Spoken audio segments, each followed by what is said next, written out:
And Tara, the meeting started about 1 hour back. It is a very crucial board meeting. Very first time we are seeing the Reserve Bank of India and the government lock horns in this manner.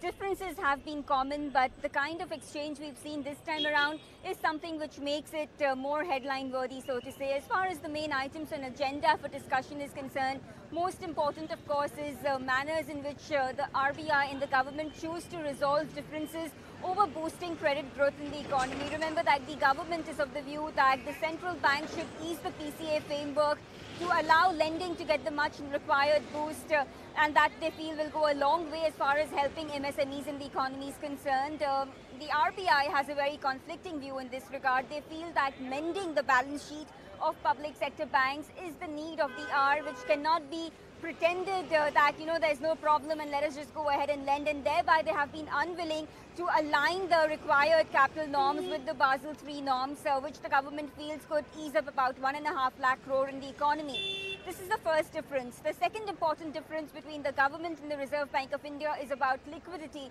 wherein the government feels that beyond the OMOs that the RBI has conducted over the past 2 months, they should open a special window which will help ease the liquidity crunch in the economy. The RBI feels that no such measures are required currently and have refused to take in the request of NBFCs that have been complaining of a liquidity crunch that they are grappling with. Over and above this, at the heart of all the discussions is 3.67 lakh crore. That's the amount that is the surplus on the balance sheet of the Reserve Bank of India that the government insists should be transferred to its coffers. But the RBI feels that it's imperative for the central bank to maintain a strong balance sheet and maintain its autonomy and independence in all areas. This is also one area that will come up.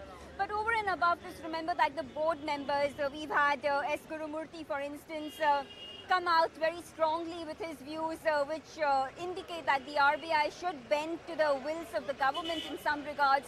We've had deputy governors come in the past and say that the central bank is not an executive office of the government and thereby they should be allowed to preserve their autonomy.